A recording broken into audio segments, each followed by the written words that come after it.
Hello, welcome to Do It Yourself channel. Today I will show you where to find the option and how to turn on battery fast charging in Samsung Galaxy Z Fold 5. Fast charging should be turned on by default, but if it's turned off for whatever reason, we have to go to settings to turn it on.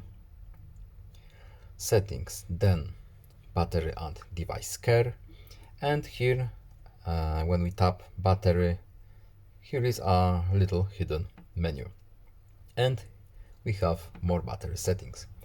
And fast charging is right here. By default, it should be turned on, but if for whatever reason it's turned off and we want to use it, we just simply tap this box here, and now we can close this window. No need to confirm or anything. Now our fast charging is turned on. So I hope this video was helpful to you. Please leave a like and subscribe. Have a nice day and see you in the next video. Goodbye.